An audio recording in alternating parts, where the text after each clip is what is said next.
Hello and welcome to Value Research Podcast. You're listening to First Page, a column written by Virendra Kumar.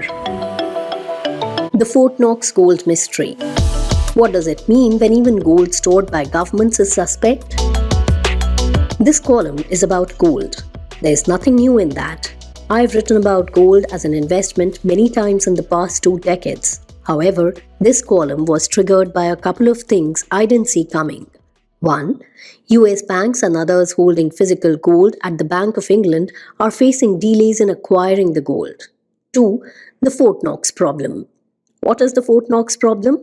Well, there's an explanation. Over the past week, a remarkable drama has unfolded around Fort Knox, that legendary vault where the US government keeps its gold reserves. It started with Elon Musk wondering if anyone knew the gold was still there. This was quickly followed by Senator Rand Paul lamenting that he hasn't been allowed to visit Fort Knox in a decade, and President Trump declaring, "We're going to go into Fort Knox to make sure the gold is there." The Treasury Secretary insists annual audits prove everything's fine.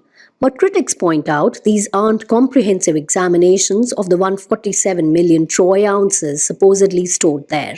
This might sound like another conspiracy theory, but it highlights something fundamental about gold that should concern investors. The fact that such doubts can exist about gold held in what is arguably the world's most secure facility tells us something about the nature of gold as an investment. If you can't be completely certain about gold in Fort Knox, what about the gold in your bank locker or the paper gold in your demat account? The irony here is amusing. Gold is supposed to be the ultimate haven, the asset you turn to when you don't trust anything else. And yet, here we are, with questions about the safety and verifiability of gold itself. What's next? Will someone suggest an audit of the gold stored in Swiss banks, or a thorough inventory of the Bank of England's vaults? What makes this particularly interesting is that it comes at a time when gold prices are near historic highs. There's increasing talk of gold reasserting its role as a global, supranational currency. The Fort Knox episode adds another layer of complexity to gold's already complicated story. It's as if the traditional arguments for and against gold as an investment have been scrambled, leaving investors more confused than ever. And if you think Fort Knox is the only gold mystery out there, consider what happens in London's gold market every day. It turns out that much of the gold trading there involves unallocated gold, essentially paper promises backed by a general pool of gold rather than specific bars. It's a bit like going to a bank locker to store your family jewelry and being told, "Don't worry about which locker it's in, we've got lots of jewelry here, you'll get yours when you want it."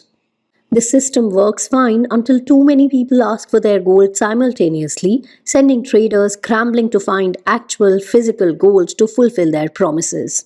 So much for the simplicity of investing in the world's oldest haven. For the individual investor, though, this reinforces rather than weakens the case against gold as a significant investment. The Fort Knox controversy highlights what has always been gold's biggest problem.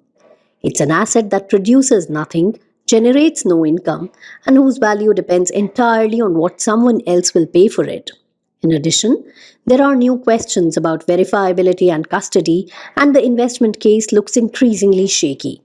I've long maintained that gold should play, at best, a minor role in an individual's investment portfolio. The past week's events, far from changing that view, have only strengthened it. When even governments can't easily verify their gold holdings, it's time for individual investors to focus on more productive assets that generate real value rather than just sitting in real or imaginary vaults.